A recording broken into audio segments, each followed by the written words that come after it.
Professor? Ok, bom dia a todos, então. O objetivo da nossa reunião hoje é discutir um assunto que tem um impacto, uma importância clínica muito grande, que é falar sobre epilepsia e neuro-oncologia. Eu não tenho nenhum conflito de interesse, para falar desse tema, e o objetivo dessa discussão hoje é a gente tentar revisar alguns tópicos. Primeiro, falar da importância geral de epilepsia na neuro-oncologia. Eu quero discutir um pouco a abordagem do paciente que tem uma história de câncer sistêmico, mas sem nenhuma lesão cerebral e que tem uma crise convulsiva. O que a gente pode fazer também naquele paciente que já tem um câncer com lesão no sistema nervoso central e que apresenta convulsão, falar um pouco sobre o manejo farmacológico das drogas antiepiléticas e comentar também um tema que eu acho bem interessante, que é essa inter-relação, essa interface entre epileptogênese e oncogênese. E se de fato as drogas antiepiléticas possuem alguma ação antineoplásica nos tumores cerebrais, depois a gente conclui e discute isso. Então, assim, é interessante a gente comentar, que essa associação entre crise convulsiva como sintoma de tumor algo já bem antigo, desde o século XIX, foi em 1882, a primeira descrição dessa associação. E vale ressaltar também, que num número muito significativo de pacientes, pode ser o primeiro sintoma, pode ser a apresentação inicial dos pacientes terem crise convulsiva. Estima-se que em torno de 30% a 50% deles é o sintoma inicial. E um aspecto que é extremamente importante é que a crise convulsiva ela tem um impacto muito significativo na qualidade de vida do paciente, principalmente naqueles pacientes que têm tumores de crescimento um pouco mais lento, onde a incidência de crise pode chegar em números tão altos quanto 80%, 90%. Então, é uma limitação contínua por um período muito longo na vida.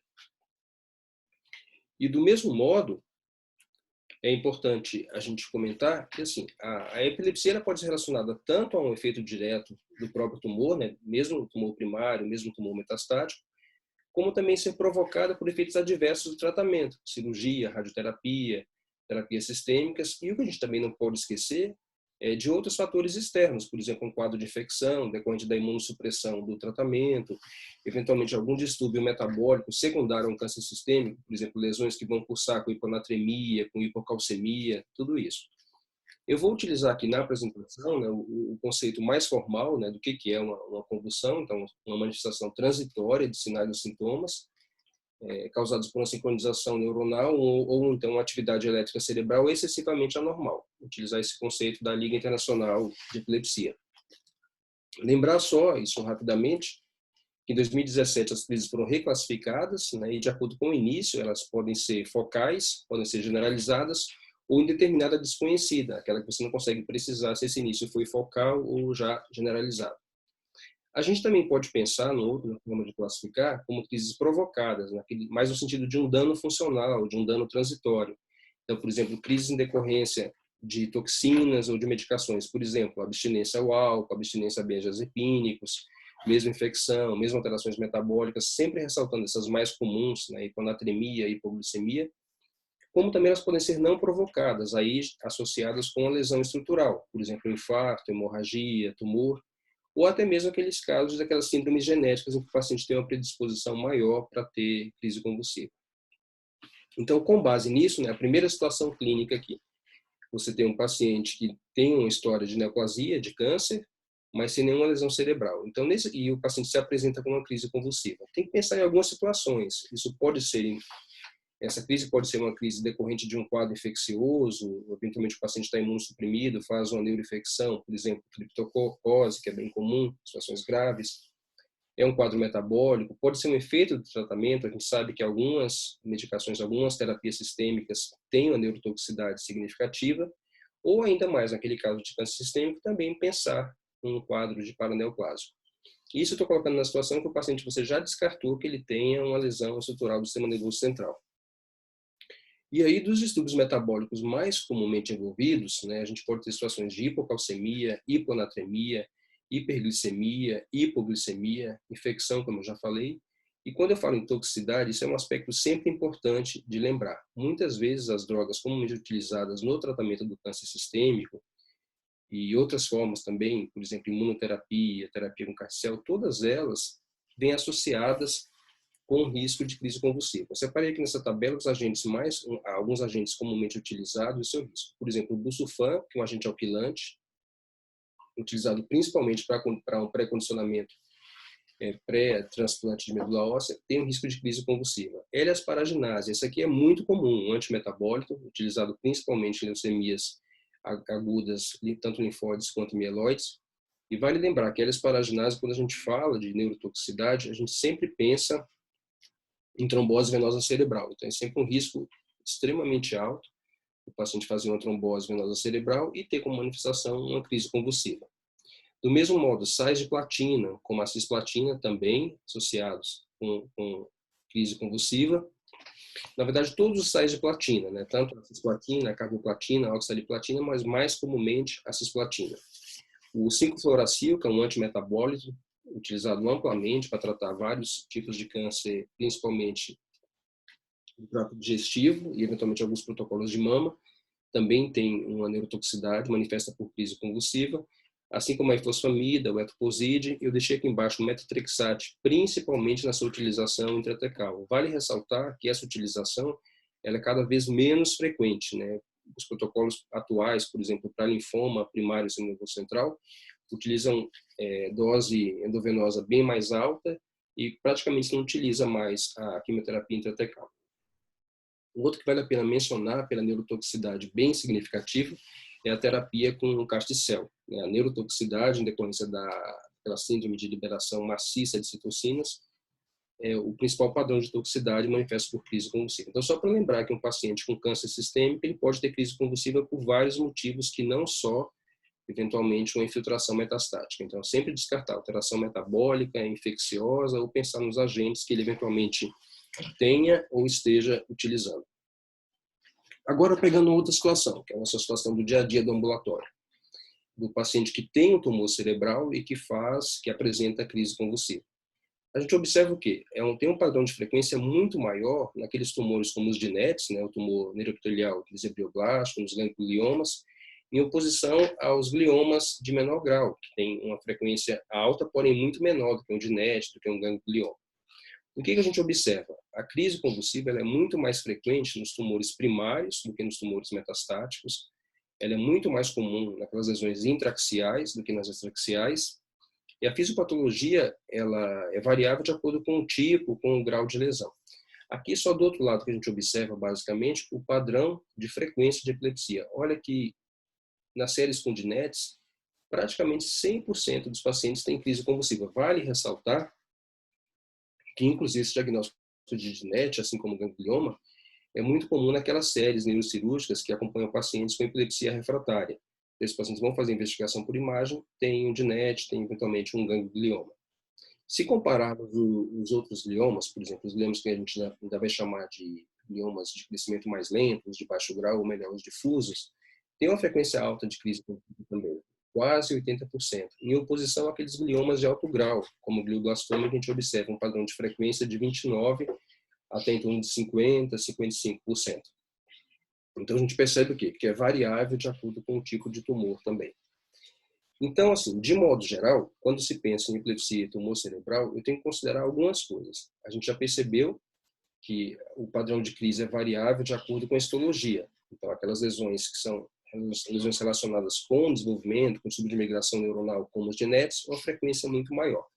Quando eu pego os outros tumores primários, eu tenho uma frequência muito maior naqueles gliomas difusos do que, por exemplo, nos de alto grau. E a gente tem que considerar uma série de coisas. Como que acontece a crise no paciente com tumor? Ela é multifatorial, esse é o primeiro aspecto.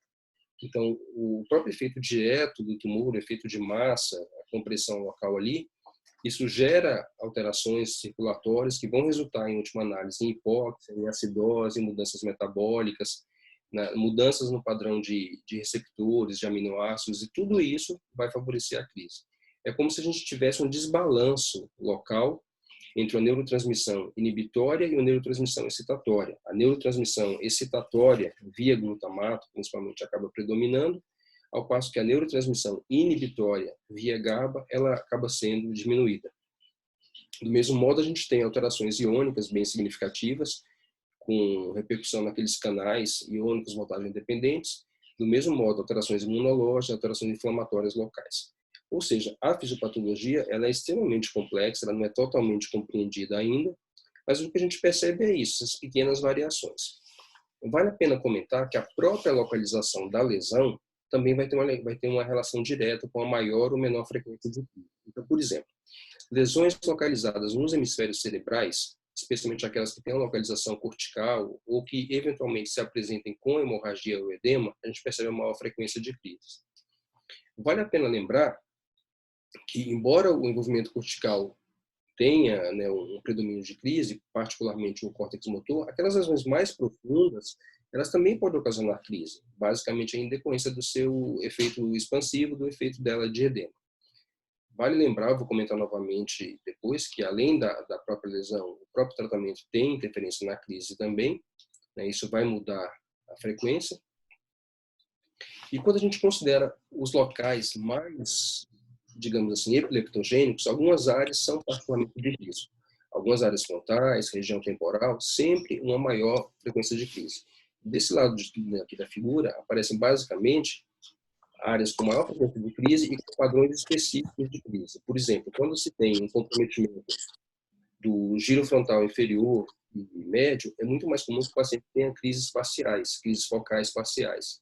Do mesmo modo, aquele paciente que tem uma lesão que envolve a área pré-motora esquerda, ele acaba tendo uma frequência muito maior de crises que generalizam. Está em azul aqui no desenho. Do mesmo modo, aqui na região insular temporal direita, a gente percebe que lesões nessa região causam muito mais crises parciais do tipo complexas. Então, para a gente ver que a localização interfere também na semiologia da crise. E agora, falando um pouquinho dos mecanismos, né, eu falei que eles podem ser múltiplos e basicamente relacionados com hipóxia, acidose, alterações metabólicas, alterações iônicas, a neurotransmissão. Posso fazer uma pergunta para adicionar nos outros slides que o senhor mostrou? É uma Pode, claro. pergunta que até eu te fazia no começo do meu fellow. Eu não sei se o senhor lembra, uma informação me confundia muito quando eu comecei o fellow, era de que a gente tinha lido em um contínuo na época, antes do contínuo de 2017 de neuro-oncologia, de que os pacientes que abriam o diagnóstico de uma lesão primária do sistema nervoso central, que a suspeita era tumoral, de que se eles abrissem com um evento epiléptico, eles tinham melhor prognóstico, provavelmente porque devia ser um oligodendroglioma. E eu lembro que eu conversava isso com o senhor, a gente tinha realmente alguns conceitos de que isso, na verdade, poderia ser uma informação errada. E realmente, logo depois, todo mundo parou de falar isso, o contínuo seguinte não abordou isso, nem algum outro artigo. Acho que justamente pela frequência das crises, pelas frequências de diagnóstico de GBM que são tão altas e também tem crise, né? O que o senhor acha desse tópico? É interessante que, assim, isso, na verdade, é o modo de ler a informação. A gente sabe hoje que as lesões que mais têm crise convulsiva, que mais têm crise convulsiva, por exemplo, nos gliomas difusos, são justamente aquelas lesões que têm mutação do IDH. Então, na verdade, é o modo de você ler a informação. É muito mais frequente você ter crise convulsiva no paciente que tem o IDH mutado, eu vou explicar depois por que isso daí, e a gente tinha essa visão clássica, o paciente com IDH mutado é o paciente que vai evoluir melhor do que o outro. Então, é só um modo de informação. Né? Não é que a crise vai ser um fator protetor, não. Ela acaba sendo nesse sentido. Ela está relacionada com mutação do IDH e o que alguns autores falam é que, por exemplo, diferentemente da cefaleia como sintoma, a crise é muito mais preocupante. Às vezes o paciente faz um diagnóstico um pouco mais precoce. Mas o modo de falar desse impacto na melhor evolução é basicamente por isso. É mais frequente crise em quem tem IDH mutado, que é o que a gente vai ver daqui a pouco. Não que a crise vá ser um fator protetor. É mais nesse sentido, Gabriel. Isso. É isso que a gente conversava mesmo. Eu achava legal a gente botar essa pauta em discussão. Obrigado, professor. Aliás, só completando, se alguém quiser fazer alguma pergunta durante a apresentação, pode fazer. Eu até prefiro que a gente vai melhorando a discussão. Então, assim, quando a gente pensa nos mecanismos de crise, como eu falei, são múltiplos, né? Por exemplo, uma das teorias é que poderia acontecer uma atividade elétrica normal naquela interface, né, entre o tumor e o tecido normal. Vale lembrar que assim, um mecanismo não exclui o outro. É muito provável que tenha vários mecanismos juntos na mesma região. Naqueles tumores com elemento neuronal, por exemplo, ganglioma, assim, alguns tumores pediátricos que têm frequência de crise muito alta, Vale lembrar que aqui acontece um outro mecanismo que é bem frequente. É muito comum a mutação do BRAF V600E nesses tumores. Então, o que se acredita é que essa mutação ela acabe tendo uma repercussão em atividade epileptogênica, por quê? Porque aumenta a expressão do fator de transcrição silenciador, que é um regulador de canais iônicos. Canais iônicos são implicados na fisiopatologia. E isso vale para esses tumores, para gliomas, para alguns tumores pediátricos. De modo geral, naqueles tumores que eu vou chamar de difusos, isso aqui agora responde a sua pergunta, Gabriel, o que acontece? A mutação de DH ela é extremamente frequente naqueles gliomas que a gente chama de difusos, de menor grau, pode chegar até 80% deles. O que acontece basicamente? Lembrar do ciclo de Krebs. O fluxo normal é que quando você chega na fase de ter o isocitrato, que ele vai ser convertido em alfa-cetoglutarato via a isocitrato de hidrogenase tipo 1, tipo 2. O que acontece? Quando o paciente tem essa mutação do DH, do isocitrato de hidrogenase, o produto resultante não será mais o alfa-cetoglutarato, e sim o 2-hidroxiglutarato, o 2-HG, que está representado aqui a molécula.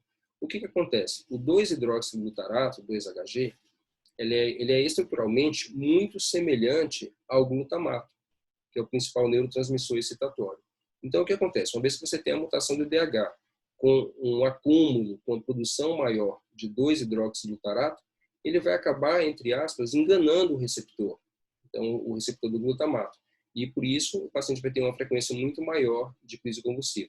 Fora, né, a própria presença do 2-HG e todos aqueles eventos metabólicos locais que vão gerar aquele estado de hipermetilação, que vai ser o evento inicial da neoplasia. Então, assim, quando se fala que o paciente com crise vai ter um melhor prognóstico, na verdade, é o modo de ler essa informação. O paciente que tem crise mais frequentemente, né, isso nos gliomas difusos, tem mutação do isocitrato de hidrogenase, tem produção de 2-HG e por isso mais crise convulsiva. Então esse é o modo de se fazer essa leitura. E quando a gente fala de glutamato, né, só para citar rapidamente, o glutamato ele é o principal neurotransmissor excitatório, né, presente no cérebro. Ele tem vários padrões de receptores, né? Ele tem receptores chamados de receptores ionotrópicos, ele também tem receptores metabotrópicos, e é importante conhecer essa diferença, porque a gente tem mecanismos de ação diferentes das drogas aqui. Eu vou destacar os dois mais importantes, que é o receptor NMDA, N-metil-D-aspartato, e o AMPA, que vai ter uma implicação significativa depois quando eu comentar de epileptogênese e oncogênese. Então, basicamente, uma vez que o paciente com glioma difuso, tem a mutação do DH, como eu já expliquei, vai resultar numa produção maior de 2-hidroxiglutarato. Esse 2-hidroxiglutarato, via uma ação confundindo o receptor do glutamato, né, então o receptor do tipo NMDA, que é extremamente frequente, ele vai criar potenciais de excitação ali pós-sinápticos, aumentar os potenciais de ação, e isso vai gerar o quê? Crise convulsiva, que é o sintoma desse paciente. Nos gliomas de alto grau, a gente costuma ter crise convulsiva por alguns outros mecanismos. Por exemplo, uma lesão que é extremamente hemorrágica, uma lesão que sangra, por exemplo, uma metástase de melanoma, eventualmente a gente chamava de um óligo anaplásico com sangramento, o que acontece? Você vai ter a crise aí muitas vezes por causar uma meningite química, pela liberação da degradação da hemoglobina. Um outro dado bem interessante é que nos gliomas de alto grau acontece um aumento da expressão, em torno de 50%, pelo menos, de um cotransportador de membrana que acopla, faz um transporte duplo. O efluxo do glutamato, você coloca para fora da célula, com o influxo da cistina. Esse sistema catalítico, né, que tem esse nome grande aqui, SLC7A11-XCT, ele tem, essa na verdade é uma subunidade, uma unidade catalítica desse sistema. E com a maior regulação dela, então a maior expressão, isso vai gerar o quê? Um maior efluxo, saída de glutamato para fora da célula, consequentemente uma maior excitabilidade, maior frequência de crises e morte neuronal. Isso aqui vai ter um impacto importante. A presença maciça de glutamato nesse meio, gerando excitabilidade maior e morte neuronal, vai gerar espaço. O tumor precisa se expandir, precisa crescer. Então, esse é um outro impacto funcional disso daqui.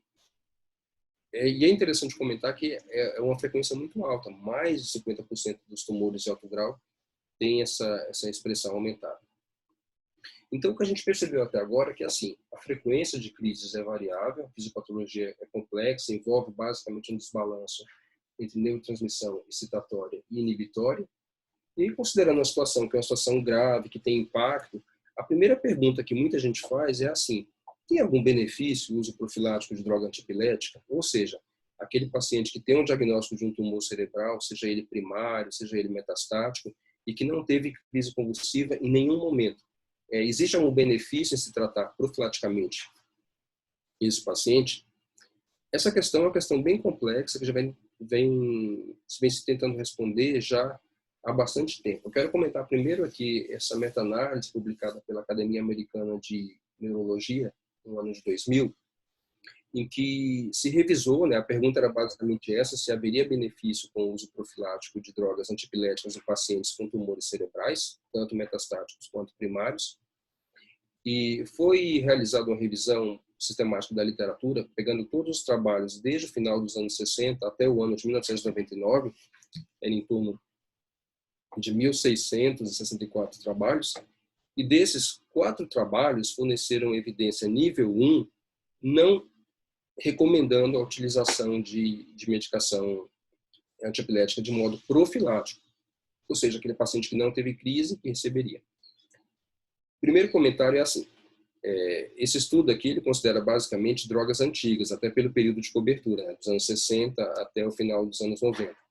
Então, conclusões tiradas em função de drogas antigas: carbamazepina, fenitoína, fenobarbital e o ácido valproico. Do mesmo modo, né, mais recentemente, isso no ano passado, foi feito novamente um estudo grande que tinha como objetivo ser feito pela Liga Italiana de Epilepsia e que se tentou responder algumas perguntas relacionadas com o manejo dos pacientes com tumor cerebral.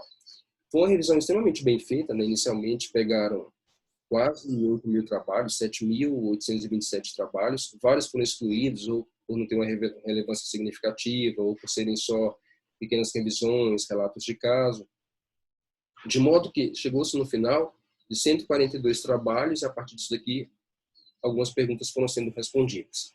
E é a primeira pergunta, novamente: aquele paciente com tumor cerebral sem uma crise, ele deve receber profilaxia com droga antipilética? Novamente, a partir dessa análise, a resposta continua sendo não. Não há um benefício comprovado em você fazer profilaxia.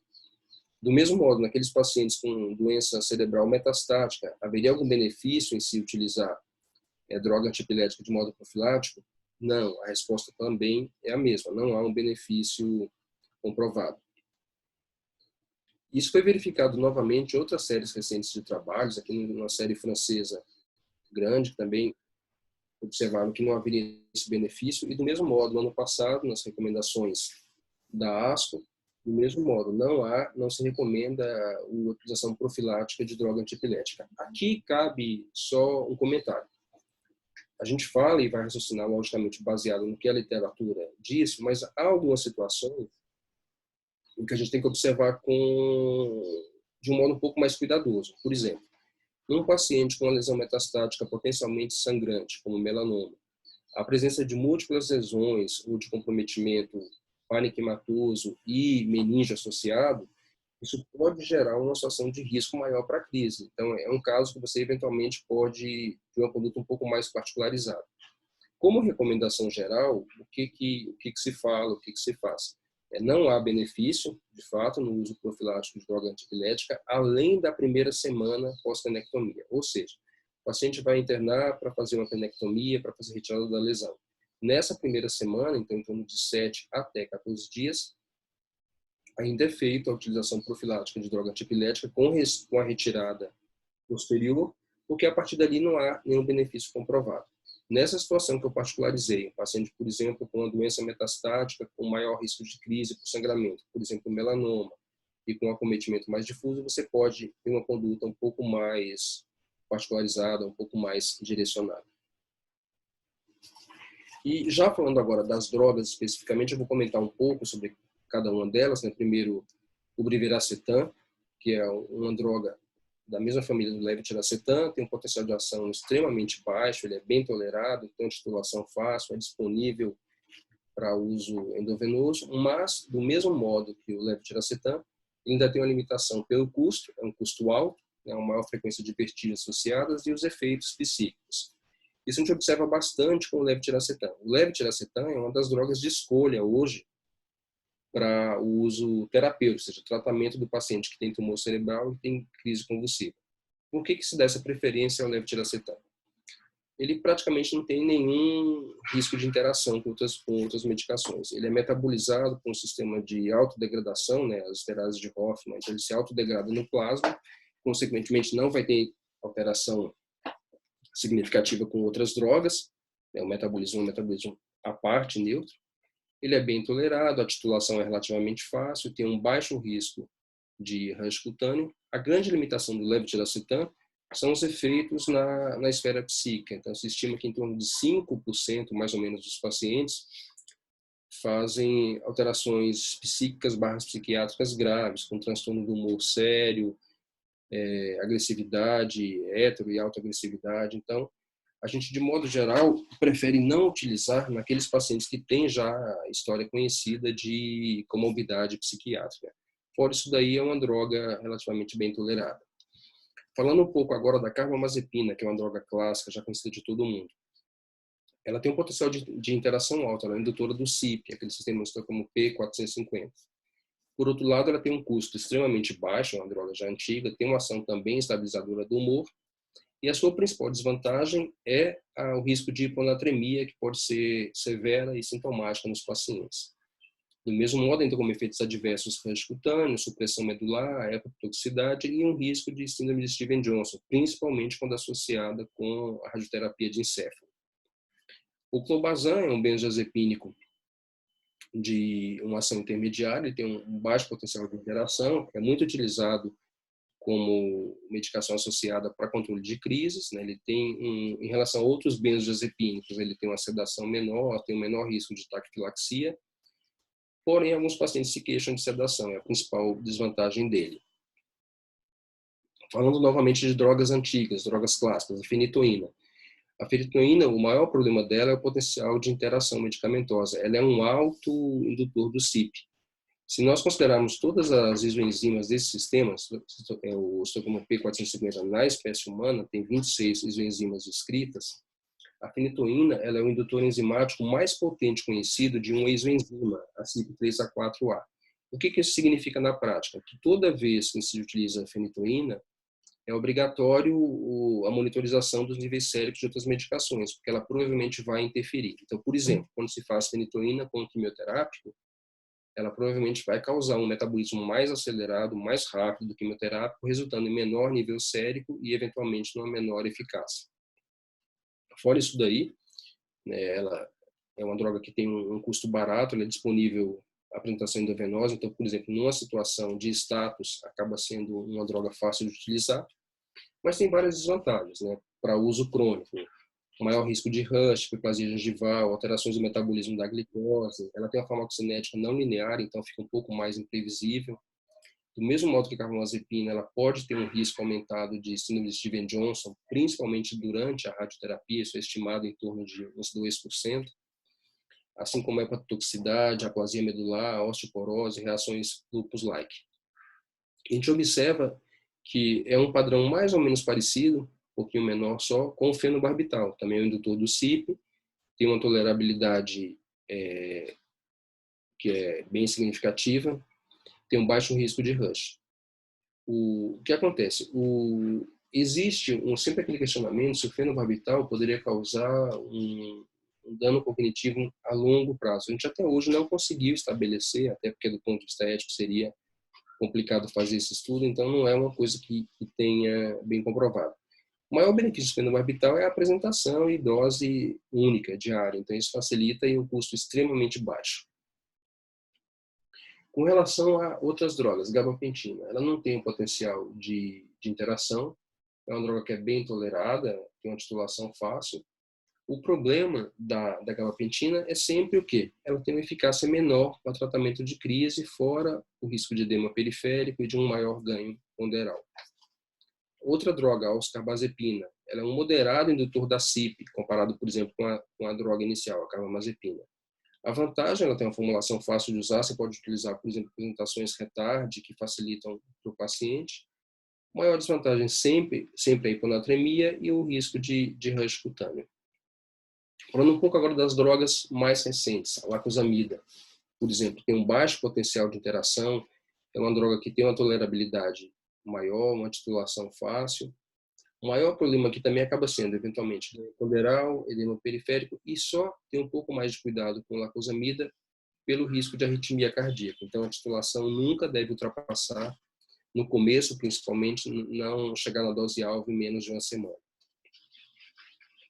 Lamotrigina é outra droga que a gente vem utilizando cada vez mais, tem um baixo potencial de interação, ela é uma droga extremamente bem tolerada, ela tem a propriedade de estabilizar o humor e uma ação antidepressiva, então acaba sendo útil nesses pacientes também.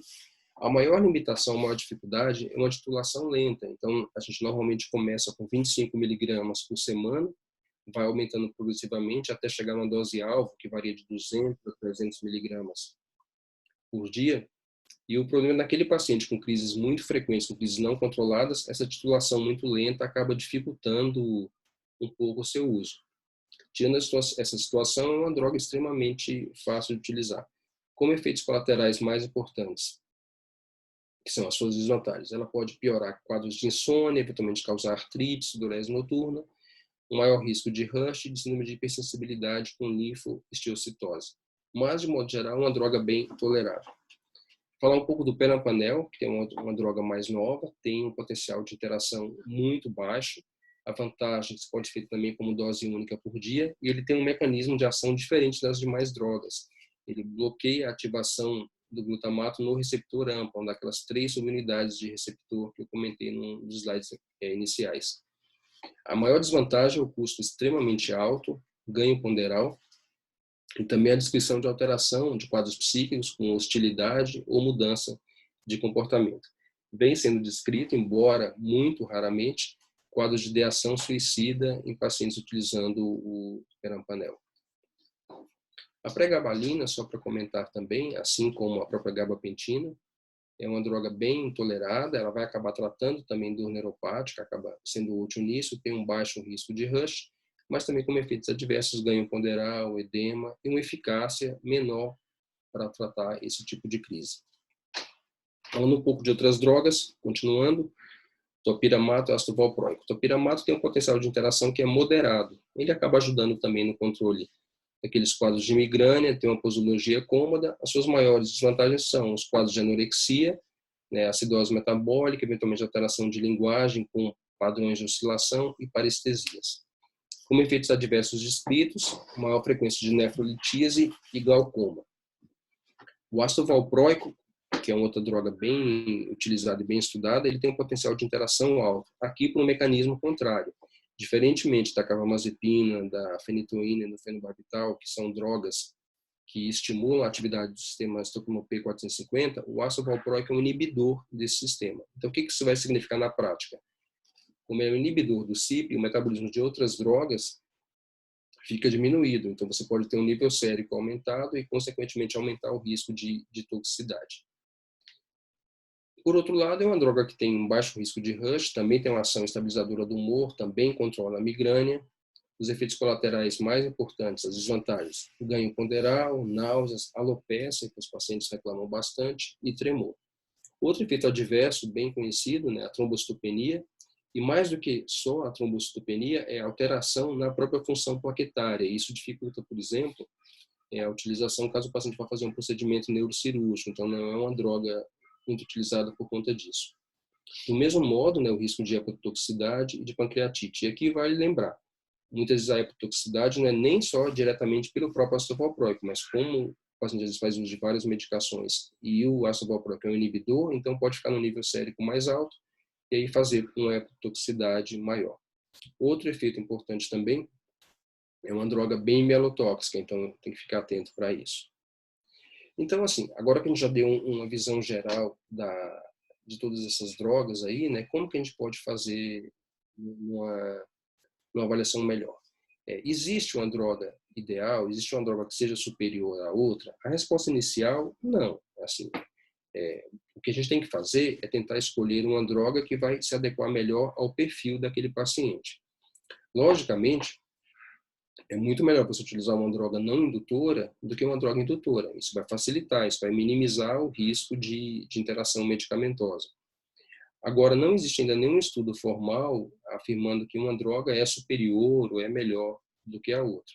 O que tem que se colocar e ter como visão geral é isso, é que tem que escolher a droga mais adequada para o perfil daquele paciente. De modo geral, pelo menos metade dos pacientes, né, que têm epilepsia nervosa com tumor cerebral acabam tendo uma resposta adequada a uma droga antipilética. Por outro lado, em torno de 25, 30% deles acabam ficando refratários a só a monoterapia e acabam precisando de uma outra droga. E aí, quando se considera reintroduzir, associar uma outra medicação, sempre deve se pensar nesse aspecto. O que eu posso utilizar para potencializar o efeito sem criar um risco maior de toxicidade? Então, algumas combinações acabam sendo bem utilizadas. Por exemplo, manter uma droga antiepilética com um benzodiazepínico de ação mais curta, como o clobazam. Mas sempre tenha em mente isso daí. A droga ideal é aquela que vai tentar controlar melhor o padrão de crise daquele paciente e com menos efeitos colaterais. E agora comentando um pouco, né, que esse assunto é um assunto que é bem interessante, que é assim, se há de fato alguma ligação, né, entre a epileptogênese e a oncogênese e se as drogas antineoplásicas podem ter algum papel, né, como as drogas antipiléticas podem ter algum papel como droga antineoplásica no sistema nervoso central. Então, assim, quando a gente olha essa primeira figura aqui, ela é uma figura meio assustadora, mas ela mostra que, na verdade, existe, sim, de fato, confluência entre algumas vias, entre vias epileptogênicas e vias oncogênicas. Então, fica mais fácil a gente conseguir entender isso daqui pensando na ação de cada droga, que a gente vai tentar fazer agora. Então, aqui, quando eu pego, por exemplo, algumas drogas antipiléticas, o ácido valproico, que eu já comentei, que é uma droga não indutora do CYP, uma droga com perfil de interação limitado por inibir o metabolismo de outros, ele tem uma ação antineoplásica também. O que se acredita é que o ácido valproico seja um inibidor da estona deacetilase. E aqui cabe alguns comentários. Inicialmente, análises retrospectivas de alguns estudos mostrando que os pacientes com crise que utilizavam ácido valproico teriam, né, uma evolução melhor. E isso foi uma coisa que gerou essa dúvida e motivou alguma série de estudos. O que a gente sabe hoje? De fato, o ácido valproico é um inibidor da estona, é um potente inibidor de estona, mas não é suficiente para inibir totalmente o sistema. No caso clássico da associação do ácido valproico com os pacientes que tiveram maior sobrevida utilizando a temozolomida, o que a gente sabe hoje? O ácido valproico é uma droga inibidora do metabolismo. Então, ele, na verdade, diminui o clearance da temozolomida em torno de 9,8%, 10%, aumentando o nível cérebro do quimioterápico. Se essa maior disponibilidade do quimioterápico poderia ter esse benefício, isso não foi reproduzido em outras séries. De qualquer modo, né, assim, considerando esse perfil da droga como inibidor de estona, não dá para desprezar totalmente isso daí. Talvez mais alguns estudos consigam ter um resultado melhor, associando não só, ou seja, não utilizar apenas o ácido valproico como o único inibidor de estômago, mas tentar fazer uma associação com outras medicações. Do outro lado, quando eu comentei no começo da aula que a Suelina brincou comigo, porque o levetiracetam era o meu anticonvulsivante preferido, por alguns motivos, como eu comentei. Ele tem um metabolismo neutro, né, dependente só de esterase de Hoffmann, se autodegrada no plasma, então, consequentemente, não interage Mas eu uso também. Coisas. Hein? Mas eu uso também, é o meu preferido também. Eu só brinquei no conflito de infecção. E um outro efeito interessante que mais recentemente vem sendo descrito é que o levetiracetam parece diminuir a expressão do MGMT. Isso é um dado interessante, porque MGMT, metilguanina metiltransferase, é uma enzima de reparo do DNA. Então, quando se faz, por exemplo, a terapia alquilante, que é o que a gente mais utiliza, a temozolomida, como que acontece? A temozolomida coloca um radical alquil, né, um radical metil, na posição orto 6 da guanina, e isso vai gerar um dano ao DNA. A célula tumoral tenta reparar esse dano, né? A MGMT é uma enzima que tenta fazer isso de modo competitivo. Uma cópia de MGMT repara uma molécula de DNA. Então, logicamente, se eu tiver um processo que promova uma menor expressão de MGMT, e isso que você acredita que o levetiracetam possa fazer, eu vou ter, em teoria, um maior benefício aqui. Então, isso é uma coisa interessante que deve ser observada também nos próximos anos. Um outro aspecto interessante ainda do levetiracetam é assim, ele tem um mecanismo de ação um pouquinho diferente. O levetiracetam, ele age basicamente, né, acoplando um receptor SV2A, diminuindo a liberação das vesículas de cálcio e, consequentemente, diminuindo a liberação de glutamato para o meio, para a sinapse. Esse é o mecanismo de ação dele, é um bloqueador da SV2A que inibe a liberação de glutamato. O que se acredita é que, se a gente pensar que o glutamato tenha também uma ação moduladora do crescimento, da invasividade da célula tumoral, se eu bloqueio isso, eu também tenho um benefício. Então, só para demonstrar que várias possibilidades são aqui. E há uma série de estudos laboratoriais em que você consegue evidenciar, né, vários modelos pré-clínicos em que se consegue evidenciar esse benefício da droga antipilética como droga antineoplásica, que eventualmente você não consegue passar para o estudo clínico, ou porque a dose acaba tendo que ser uma dose um pouco mais alta, ou porque a toxicidade é limitante. Mas é sempre uma área que vem crescendo muito, essa interface aí, e talvez a gente tenha coisas bem interessantes nos próximos anos aí. Um outro exemplo clássico aqui, por isso eu comentei daquele receptor AMPA, né, do glutamato, a gente sabe que há uma interface, há uma sinapse funcional, né, entre a célula neuronal, entre o neurônio e a célula tumoral do glioma. E a própria atividade neuronal pode permitir o crescimento do tumor e a invasão dele por meio da ativação desse receptor AMPA. E aqui é onde age, por exemplo, uma droga antipilética que eu falei que vai ser a minha preferida, que é o perampanel. Ele é um antagonista desse receptor do AMPA. Então, assim, nós pensarmos em teoria, se você consegue antagonizar o receptor AMPA, você, consequentemente, vai ter controle da crise convulsiva, você também pode acabar modulando a atividade de crescimento da célula. Então, isso só para demonstrar que é uma outra possibilidade de interface aqui, um outro uso de um antipilético como droga antineoplásica. E, para concluir, eu já tentei ser mais rápido, né? A epilepsia é uma complicação frequente, né, em neuro-oncologia, se a gente considerar que os tumores cerebrais, embora eles sejam em torno de 2, 3% de todos os cânceres, mas eles têm uma morbimortalidade extremamente alta, e a epilepsia, que é um sintoma frequente, ela acaba tendo um impacto muito grande na vida funcional, na vida social desse indivíduo. Então, é uma complicação muito frequente, multifatorial, a sua fisiopatologia complexa, não totalmente estabelecida ainda.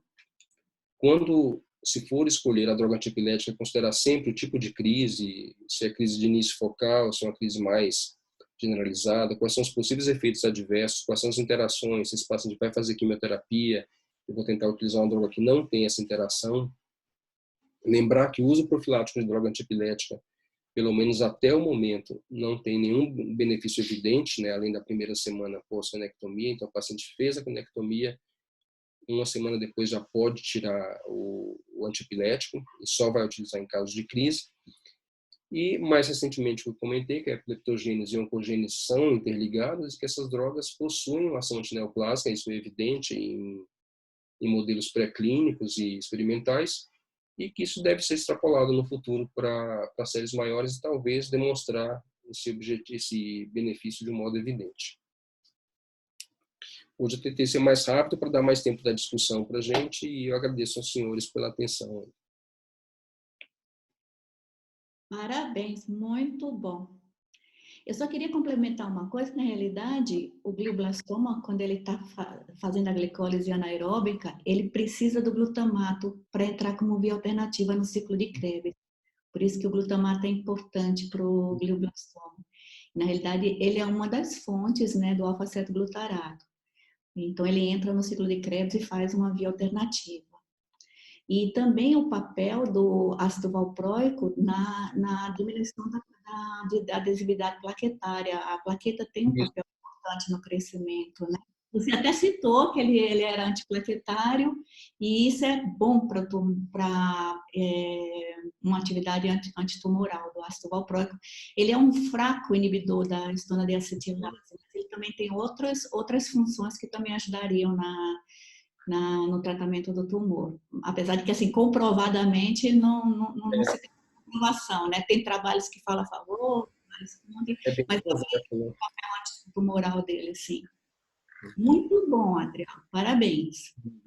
Tem uma coisa que é bem interessante quando a gente fala, por exemplo, de neurotransmissão, né? E é que eu acho assim, cada vez mais a gente vai ter que particularizar algumas situações. Por exemplo, quando você pega crise convulsiva em doença metastática, né? São mecanismos um pouco diferentes. Por exemplo, é interessante, né? Aquela teoria muito antiga da semente do solo, né? Da metástase poder crescer só num local específico para ela. Tem alguns trabalhos bem interessantes mostrando, por exemplo, o GABA é um neurotransmissor inibitório, né? O GABA classicamente é neurotransmissão inibitória. Alguns subtipos de câncer de mama expressam mais receptores para o GABA. E essa célula tumoral acaba utilizando, só para dar um exemplo de como a célula se adapta, ela acaba utilizando o GABA até como fonte energética. Então, só para demonstrar que existe essa tendência da célula tumoral de se adaptar a todo custo.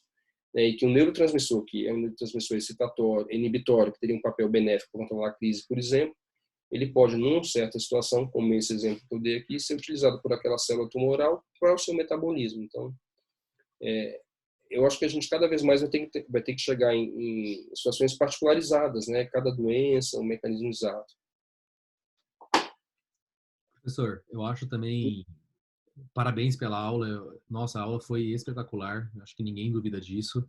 E eu até queria fazer um comentário. Eu tenho visto algumas pessoas me perguntando muito qual que seria, por exemplo, o antiepilético de escolha para um paciente que tem um tumor volumoso e que vai passar pela primeira ressecção cirúrgica. É engraçado, a gente nota que tem uma procura, por exemplo, pelo quepra venoso, ou o ácido valproico, lamotrigina. E eu acho que até uma informação interessante apesar de todas essas informações de que o tratamento antiepilético em neuro-oncologia pode ser individualizado, existe um papel que está sendo cada vez mais exemplificado e claro na oncogênese, e como nós poderíamos utilizar isso a nosso favor na forma de combinação de drogas e tornar essas vias menos redundantes. Eu acho que, por exemplo, vale a pena citar que tanto no privado quanto no SUS, eu acho que a maioria das pessoas tem mais experiência com fenitoína. E não só isso, eu acho que a maioria das pessoas vai ter mais experiência em lembrar como é que se faz uma dentalização e tudo mais. E no centro cirúrgico, eu acho que é mais fácil, caso aconteça no momento perioperatório um evento epiléptico, talvez o maior conhecimento, a maior facilidade de entrar com fenitoína favoreça a ideia de já começar a fenitoína no perioperatório, já deixar esse paciente com fenitoína, para a gente retirar isso nas próximas 2 semanas de pós-operatório. Aí a gente pode fazer uma melhor escolha, talvez, por exemplo, pensando na futura químio, na futura abordagem. Então, eu acho que é interessante notar que a gente pode, tanto no serviço público quanto particular, escolher drogas que já são muito comuns e muito conhecidas por todos, sem medo, e basta lembrar que a gente tem que, nas próximas 2 semanas, ou retirar totalmente essa droga, caso esse paciente não tenha indicação de usar, ou seja, evitar realmente a profilaxia, como o senhor falou, ou caso ele realmente vá continuar com uma droga antiepilética, seja por uma suspeita de uma epilepsia prévia, eu acho que a gente tem um limiar muito baixo para considerar realmente o evento epiléptico, eu acho que isso é bom. Então, por exemplo, o paciente que tem alteração comportamental ou até mesmo alguns relatos familiares de possíveis movimentos involuntários, eu acho que a gente acaba considerando esses pacientes para manter a terapia antiepilética, porque provavelmente eles vão fazer uma nova e pode ser na rua dirigindo, ou pode ser num momento que possa prejudicar até mesmo a família ou outras pessoas que não estão diretamente envolvidas. Mas acho que é interessante a gente lembrar que a gente pode manter realmente o uso de drogas mais simples e fácil a todos no primeiro momento, né? E eu concordo com o que você falou, Gabriel, que é bem interessante comentar, assim, esse é um aspecto fundamental. A droga antiepilética não precisa ser a mesma no tratamento todo.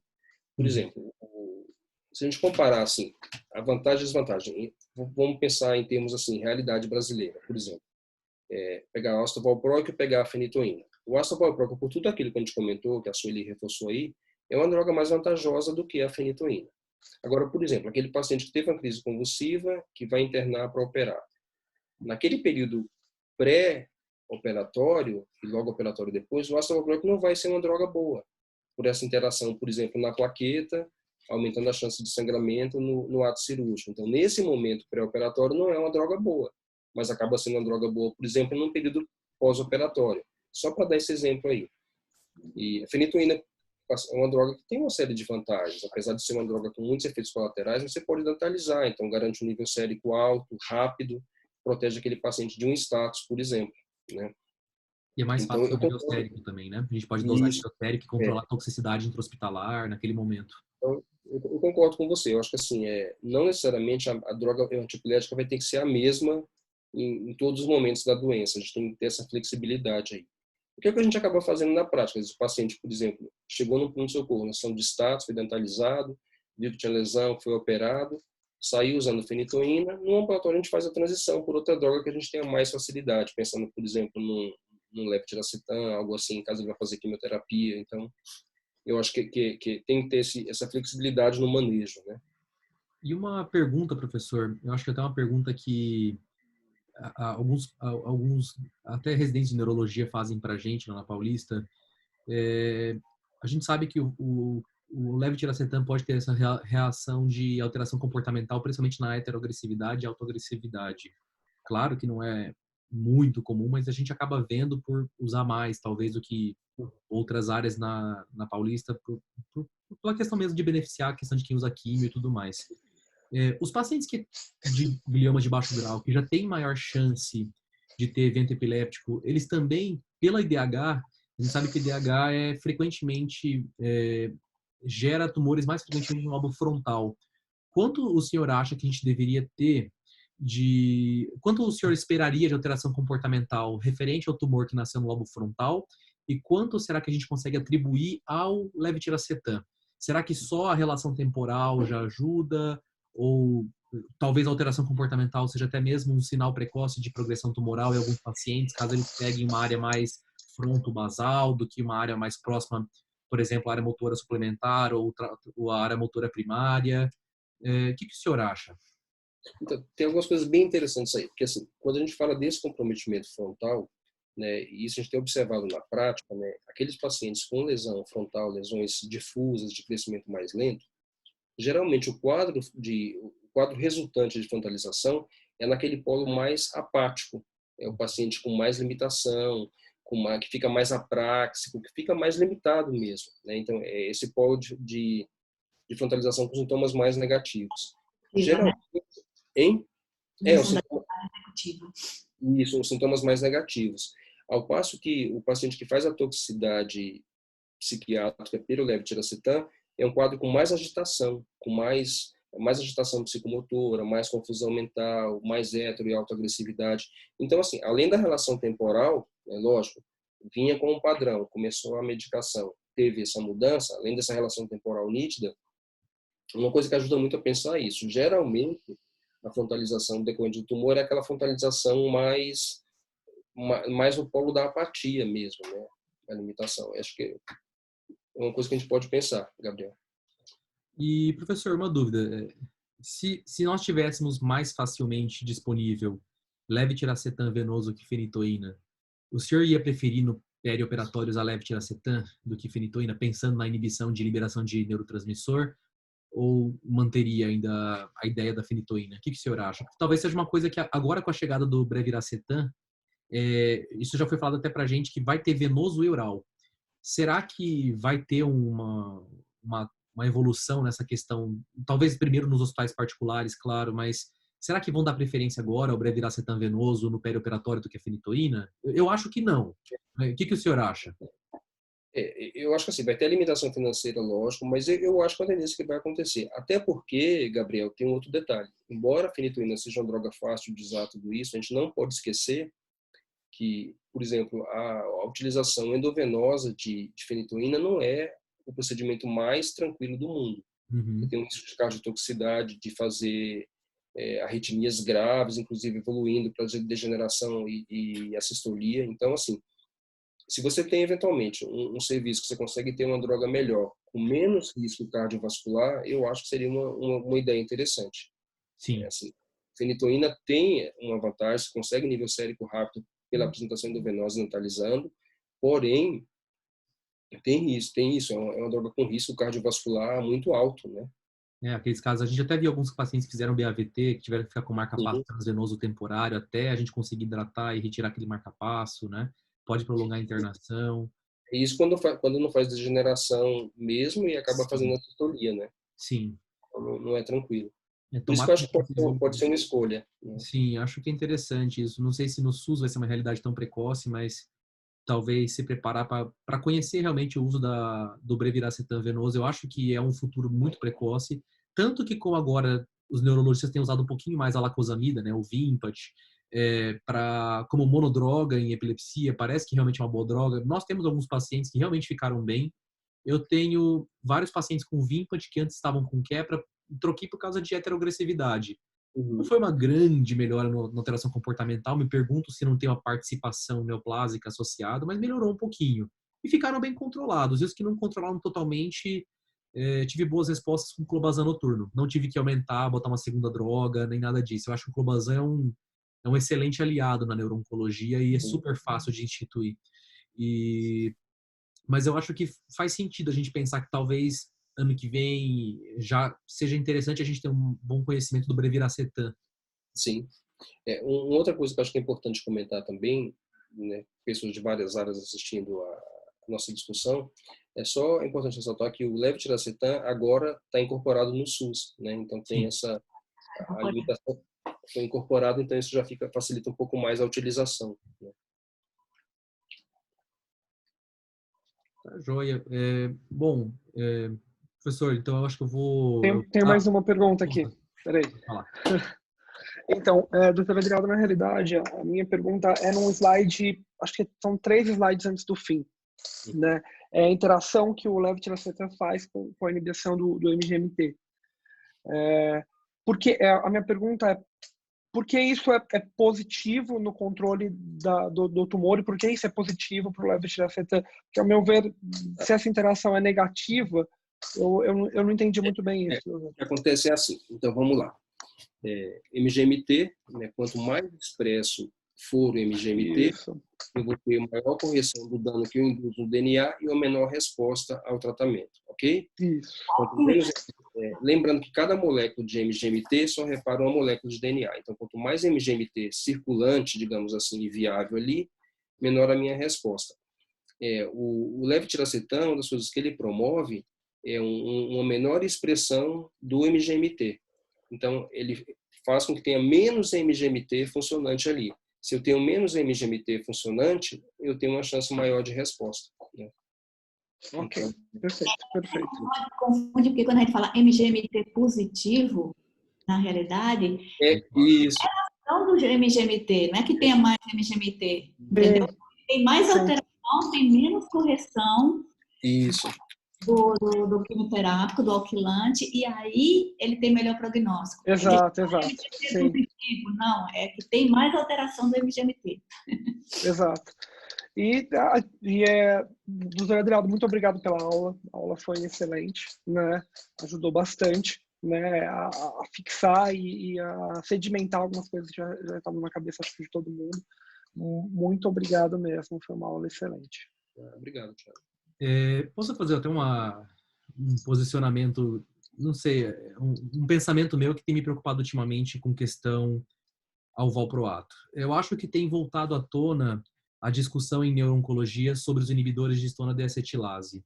Isso vem acontecendo principalmente porque a gente já tinha a hipótese de que talvez os pacientes com glioblastoma, quando em terapia com ácido valproico, pensando já na inibição de histona deacetilase, poderiam ter uma sobrevida maior.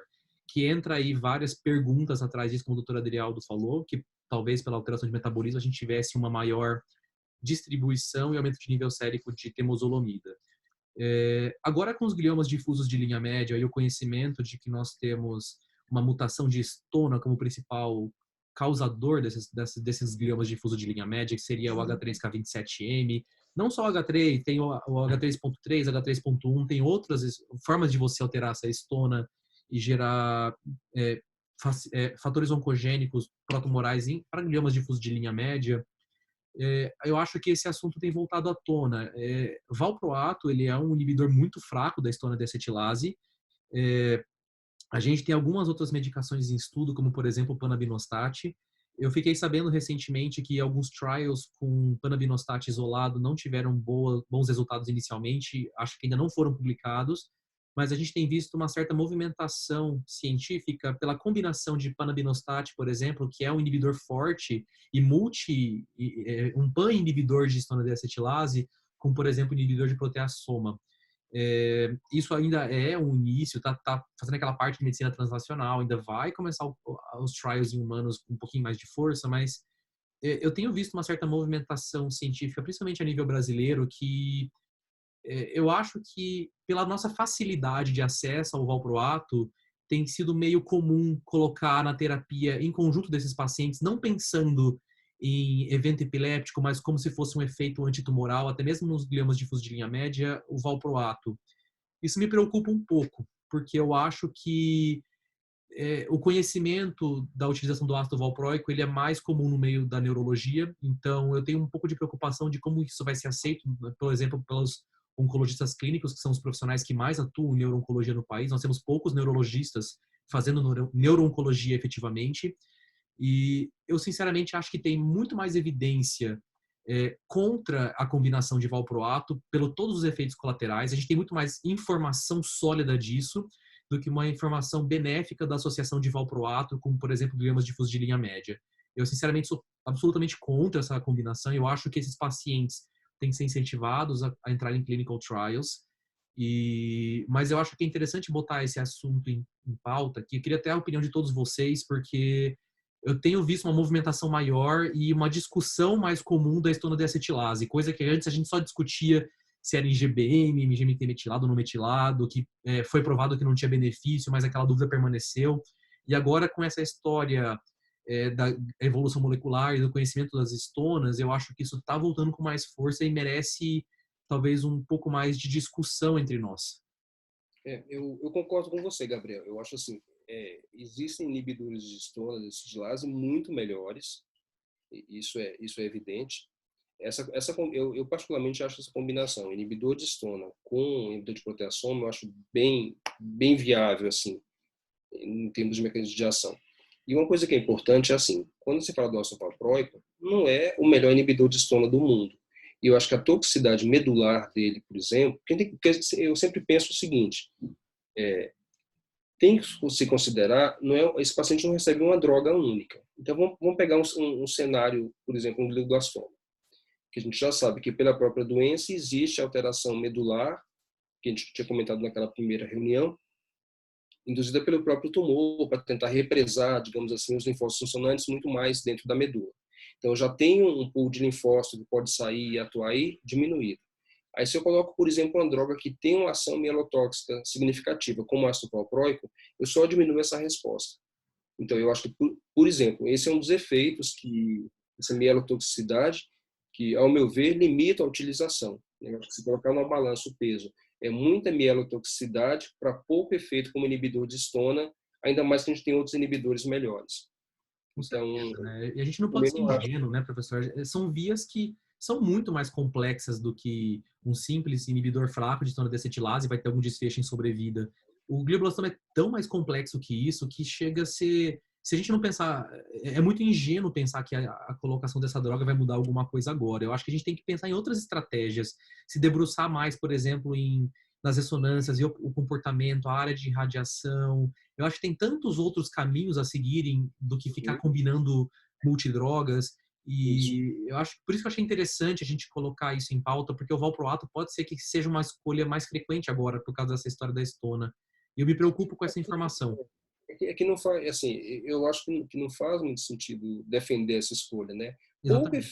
Pouco efeito como inibidor de estona, mielotoxicidade significativa e outra coisa, a gente não pode esquecer, voltando lá para o aspecto básico, é uma droga inibitória do CYP, então aumento do risco de toxicidade de qualquer outra coisa, né? Então, isso tem que ser considerado, né? Em neurologia, CYP3A4 é basicamente a mãe da metabolização de 80% de tudo que a gente usa em neurologia. Então, tudo que se for relacionado a complicações neurooncológicas, a conduta no paciente neurooncológico que não diretamente tumoral, a gente sabe que a via do CYP3A4 vai estar relacionada. Então, mexer com essa via tem que ser uma escolha muito bem pensada. Exatamente, né? Para minimizar o risco de toxicidade para esse paciente. Eu li um dado interessante outro dia, essa enzima, né, a CYP3A4, ou 3A4A, que é a mesma coisa, depende de onde você lê, ela sozinha responde pelo metabolismo de 98% das drogas conhecidas. Nossa. Então, ou seja, é muito pesada, né? Então, você tem que ter muito critério em utilizar uma droga tanto indutora quanto uma droga inibitória desse sistema. E o ácido valproico é um inibidor forte desse sistema, né? Então, o risco de interação medicamentosa é muito grande. Nós podemos tirar a sobrevida desses pacientes por conta de complicações que a gente nem esperava. Então, pacientes que estão usando anticoagulantes, pacientes que tiveram outros problemas. Imagina se a gente tem um quadro de sangramento, não necessariamente tumoral, a gente sabe que o glioblastoma não sangra tanto assim, mas trato gastrointestinal, geniturinário, pacientes que estão usando Avastin agora, imagina a complicação de uma fístula. Eu tenho medo de realmente algumas combinações de drogas. Acho que cada vez mais a gente tem que abrir aquele guia de interação medicamentosa online para a gente botar todas as drogas do paciente e ver se a gente não está errando em alguma coisa. Tá ficando cada vez mais difícil escolher. E a gente continua no mesmo, na minha opinião, a gente continua no mesmo aspecto de estamos evoluindo muito na ciência, muita informação nova, muita ansiedade, muita necessidade de novas condutas, mas nossos pacientes não estão necessariamente ganhando uma sobrevida tão grande.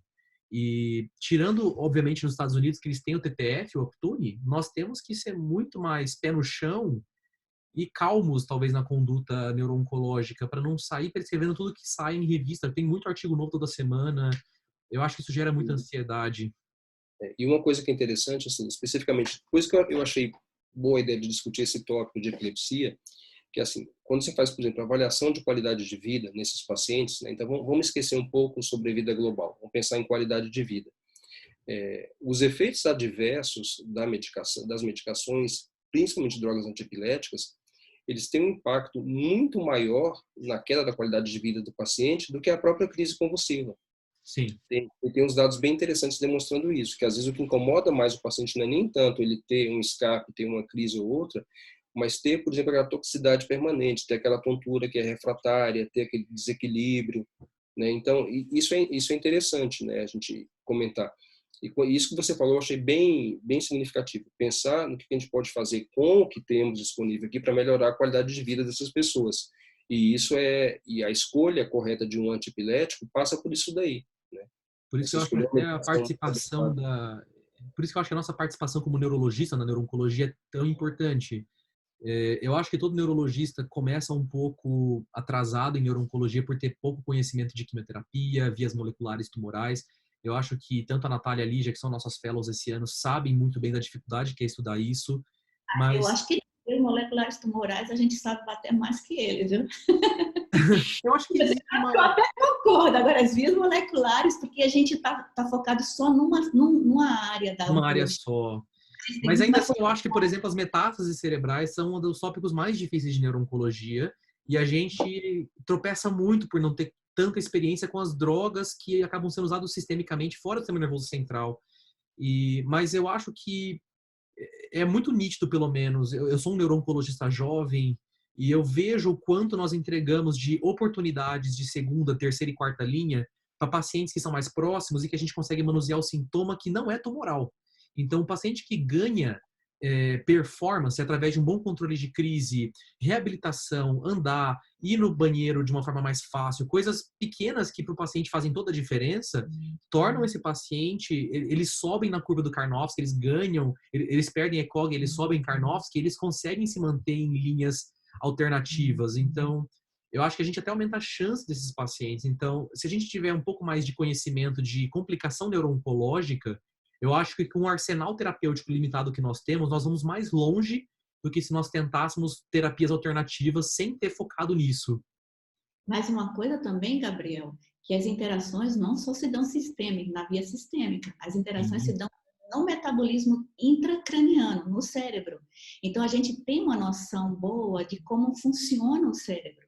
E existe muita interação dessas drogas no metabolismo no cérebro. Porque, por exemplo, o astrócito ele alimenta o neurônio alimenta o astrócito. Então, existe toda uma interação cerebral para que essa droga funcione ou não. O nível de glutamato vai depender não só do tumor, vai depender do astrócito vizinho, vai depender do neurônio, vai depender de célula-tronco. Então, a gente tem uma noção boa do sistema nervoso central para ver essas interações intracranianas também. Sim. A gente precisa urgentemente estimular o interesse da neurologia clínica e neuro-oncologia. É urgente. O Brasil tem muito pouco interesse e eu acho que agora a gente vem conquistando um espaço melhor e como é essencial a nossa ajuda para paciente neuro-oncológico. Nos Estados Unidos, a maioria é neurologista, neurocirurgião. Sim. E ainda assim eles têm poucos. Tem que ser grande centro. Ele não tem tanto interesse pela neuro-oncologia. Então, é muito mais... O SNO, basicamente, é pessoa da área neurológica, neuro-oncológica. Menos oncologista geral. Quem sabe com esses webinários, eu não sei se todos que estão acompanhando a aula agora se acabam realmente tendo outra visão da neuro-oncologia e como nós, neurologistas, podemos ajudar esses pacientes realmente. E até o neurocirurgião tem esse preconceito com também. Certeza. E o neurocirurgião pode ser a primeira linha de frente. Na verdade, ele é a nossa linha de frente, né? A gente só recebe o paciente depois que passou por um bom neurocirurgião. E faz toda a diferença. Faz toda a diferença na conduta. Inclusive no acompanhamento posterior, porque pode ser que precise reoperar.